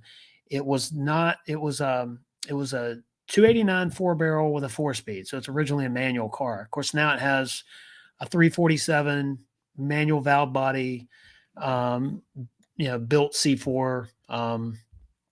Nothing too crazy there. But it does make a lot of horsepower. And we had a valve geometry issue, so slight that it wasn't picked up when we built it and spec'd everything. But, that's what happens. But it did run for, let's see. How many years is that? 18, 17 years? Not bad. Mr. Death Bronco 2. We just talked about some of those. I'll make sure I hit these comments here, folks. And sorry, I get like on these, and I'm missing my my wife up here helping me go through the comments here, make sure I don't miss anything. So Bronco 78. I'm getting back to the comments here. Said yes, I'm planning on driving it to Super Celebration. I can't wait to meet you. And I don't know if you've checked into lodging yet. It's getting tight there, by the way. So if you haven't already, you might want to look into that. I think we're just going to be in Pigeon Forge. A buddy of mine has a line on a Airbnb, but it looks like they are keeping the reservation. So See, actuals from the Super Duty 75% there. There you go. Ooh, got to get rid of some of these comments. I guess some of these comments just love to pop in here. Lima 2.3 with a special D port head and the tube plug came in 90. Got it. Well, sounds like you're the man on that. 85 and a half, so with 200 horsepower. Wow. Yeah, that was a mobile motto. So what was the overheating issue with the 2.7, the boosted and the SVO? I can't really remember then because I thought it was a intercooler thing, but maybe it was just something else. Then the turbo coupe 8070 had basically the SVO motor. Okay, because it might be in one of your comments. I just didn't read it, so I can reread it here. I still have my toys, but no. I hear you.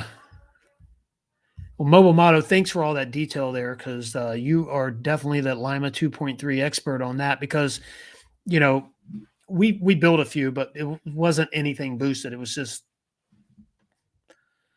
a lot of those engines. Well, I'll say a lot. Some of them were used in the roundy round NASCAR.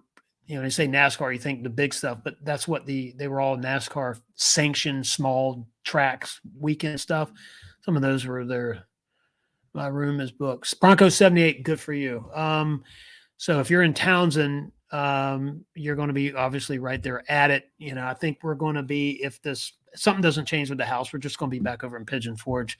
It's about a 35-minute drive. The only good news is there's a lot of other stuff over there. Let's see. 2.3s were. Yeah, got it. Yeah, 2.3 is awesome. The awesome engine. That's when I did a video here on our channel where a lot of people were saying, well, yeah, they've been around for years. It's like, no, the modern day 2.3 came from the 2.0, and that's part of the Duratec, the what was it? Volvo, the Volvo and Ford kind of a mix there on that Duratec program. And then they just changed, and then they became EcoBoost and a lot better, even though they were good then. But yeah, definitely a different engine. Nelson said to use them in dirt track. Yeah, it's absolutely. There was a series where I did see where they were using the 2.3s. What I think Motor Trend TV. I think it was Motor Trend TV. One of the shows, they were rebuilding one, and this company, that's really all they did. Maybe it was for that dirt track series. So Bronco 78, yes. Both Broncos will be at Super Celebration. So we were worried about how we were going to get the second one there. My wife's finally said, yes, she wants to go check out what Gavin and I were talking about. We had such a great time. And so, yes, she will be driving the second one there. She wouldn't let me buy a car hauler, so I think that's why she agreed to go. We have too much stuff. And the car hauler I want as much as a house, so that's not happening. Let's see. Yeah, but we'll have both of them there, and you know, we're not going to have a big presence there. We don't have a big booth or anything set up, so you know, we'll be there, and that's the cool thing. So let's see. Z-Tech was separate line. The Duratec was V6s and Euros 4. EcoBoost had more in common with the Mazda 2.3. Yeah, I believe. Yeah, so the 2.3 came from the 2.0 Duratec. The difference was the cylinder and the deck height were the same, but everything else changed. You know, the cylinder head's different. The integrated exhaust manifold in the head. That was a really cool thing. They were able to use that dual scroll compressor and get rid of a lot of the pulse from the engine. I do know that. And that pulse in the engine is what kept the non-consistent pressure and temperature going through that turbo. So what they found was that when they fire into two different chambers, based on and I forget the firing order, but basically when they're firing those chambers at different rates, you're not getting the opposing forces. So if all four cylinders dump into the same manifold, you're not getting that pulse bouncing back. And they just keep the integrated head is better for getting the engine up to temperature faster because there's more water to exhaust port surface area, and also for the dual scroll compressor in the 2.3 or turbo, it helps with the pulse in the engine. Anyway, let's not go check. That's a Volvo S60 to 2.5. Yep. Mobile Motto, good deal. So, yep. And that the lineage between the two. I mean, you can break this thing down and what year it changed, but I mean, I'm speaking overall. But the Volvo relationship that Ford had for a while, I think there was a lot of good info. But the EcoBoost, I just like it. I just think it's an incredible engine. Today we were driving the 2.7 and accelerating, getting on the interstate a little bit. And it's just a sweet engine in that Bronco. The 2.3s are great as well. I'd like to know the fuel on us. If you take a Sasquatch, any trim Bronco Sasquatch, compare the fuel economy between a 2.3 and a 2.7. How's that? Because I see people posting stuff, different MPGs, but you can't go by those individual posts because I mean things could be different. I know we're going to run both of ours to that MPG challenge kind of a thing to see what we're getting between normal and the different modes that we can drive on the street. So we're going to see that. But one of these days, I would love to see the MPG on a 2.3. Motorsport catalogs always had a breakdown of lineages, at least back to the 1990s. Mobile Motto, thanks for that. Yeah, and that was the other thing. I said Ford and Volvo. It was Ford, Volvo, and Mazda. Yeah, I think the Mazda, what was it? The Mazda L. If you take that back to Mazda, it's the Mazda L.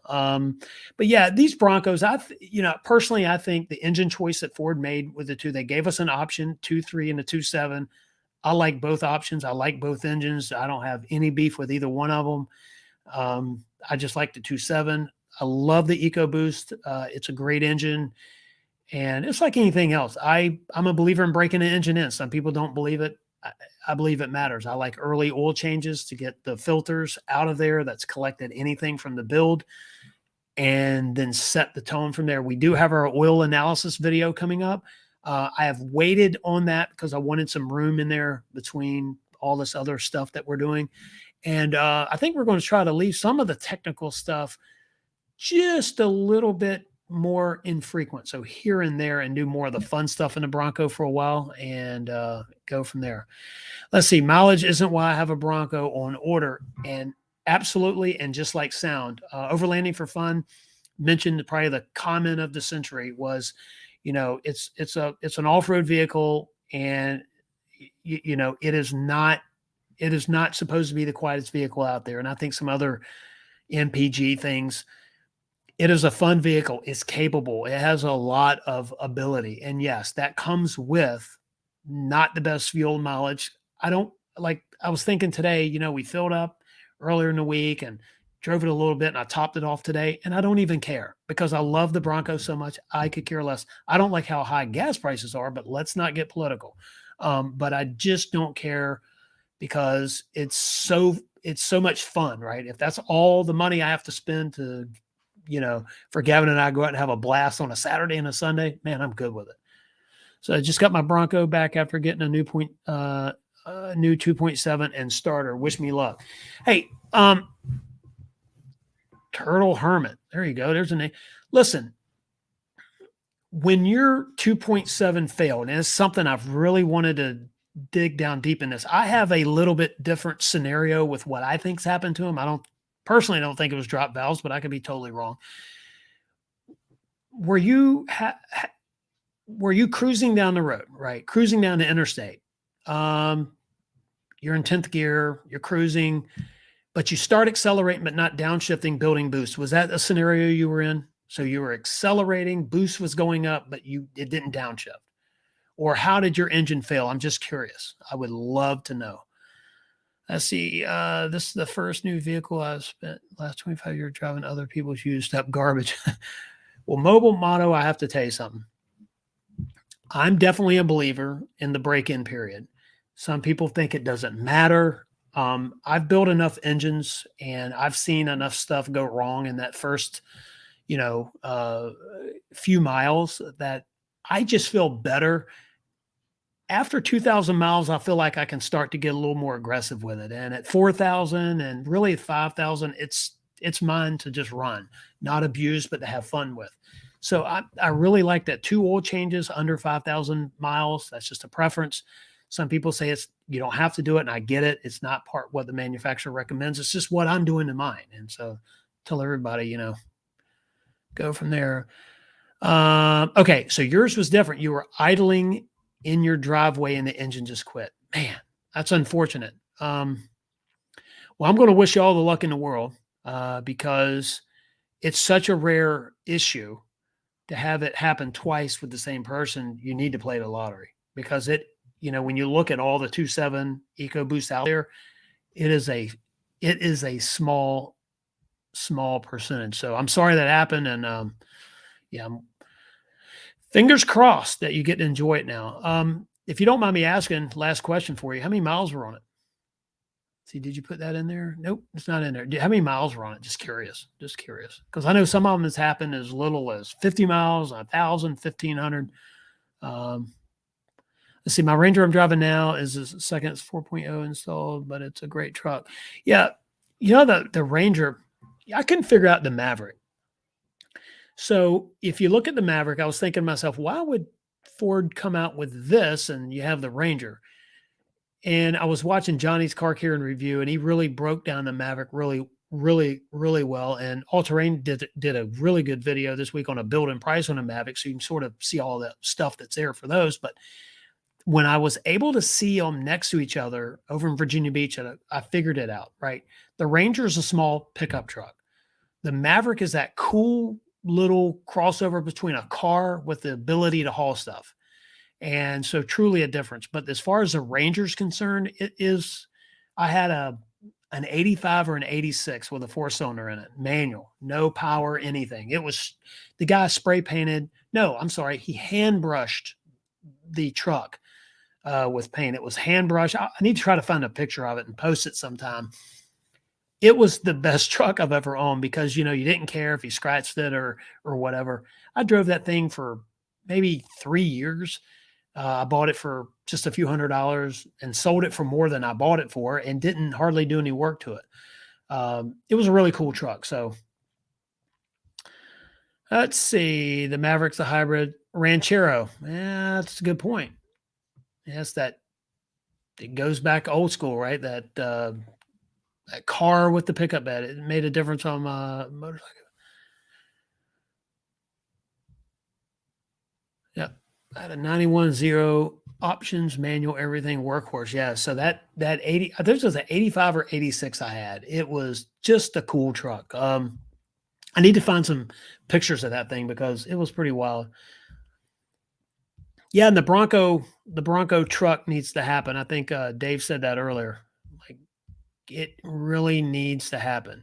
All right. 1,900 miles. All right. So that's good to know. Yeah. That's odd because I was thinking it was under boost, low RPM type stuff, but it went in your driveway. That is horrible. All right. Well, you can't have that kind of luck, right? Twice. So this one's going to be great and you're going to enjoy it. I know, I've really been babying mine. The 21, I think it sits in the garage a lot. It only has 2,600 miles on it. So, but we started using it a lot more. The crazy thing is the 22 is going to catch it in probably about 2 weeks. It'll be probably past that. Let's see. Hey, Nelson, I was reading your comment here. See, it made a difference on my motorcycle. Everything had a bigger bore than I had. Yep. Let's see, where are we going? Alan in the driveway is back. All right, folks. Well, you know what? It's almost been 2 hours, and I think we're gonna wrap this up for tonight. I do appreciate every single one of you being here tonight. It's something we look forward to every Sunday night. If you want a vest, if you want a beanie, if you want a book, scrolling right across the screen is our website. You can go check it out. We'll have some cool stuff coming up in the future. But drivenwildgear.com. Driven Wild Gear we have another little thing happening called Driven Wild. So we're going to start doing some cool stuff with that later. See, I drove my dealer's Black Diamond Sasquatch 2.72 door. It had 7,700 miles on it. Yeah. So the 2.7, today I really didn't stick my foot into it, but it's the first time I was that much accelerator because trust me, I've been babying it. And we got on the interstate and I had to, get in between two vehicles. Somebody didn't want to let me over. And it has a lot of pep. Like literally, I think that day that I can really start to accelerate on it, it's going to be fun. I'm just, yeah, yep. Go from there. All right, Nelson, Mobile Motto, everyone, Turtle Hermit. Cool internet name there, by the way, but thanks for sharing that. Like I said, haven't been able to talk to anyone directly, so I appreciate that. Everyone that's joined us tonight, I really do appreciate it. Super chat, super stickers, thank you all very much. That means a lot to us, and it helps with the channel.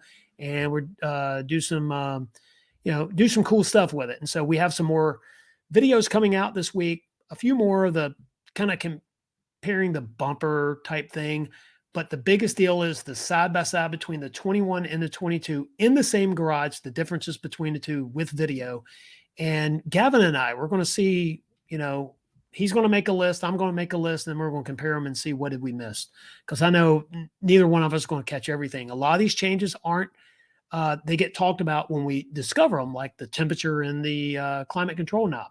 That's a running change. The sway bar was added. That's a question for engineering. Don't really know why. So there's some cool stuff to figure out. But what else has changed that we haven't figured out yet? Well, we're going to find that out. So, but we're going to do that. And then some action videos, finally getting the Broncos dirty. I know I keep saying it, but we just haven't had time. And when we have the weekend, the weather's not been right.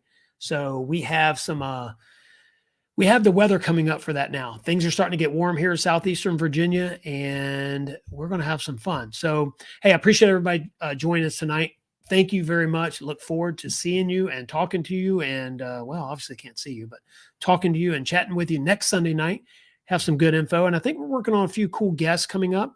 Really good guests, I think, for the show. And look for that early Bronco content. We're going to have someone on here because I'm very interested in that process of seeing that early Bronco and comparing it to the 6th generation Bronco. It's going to be very cool. So, all right, everybody, I'm out. Have a great night, great week. Be successful, have fun, stay healthy, and appreciate you joining me. See ya.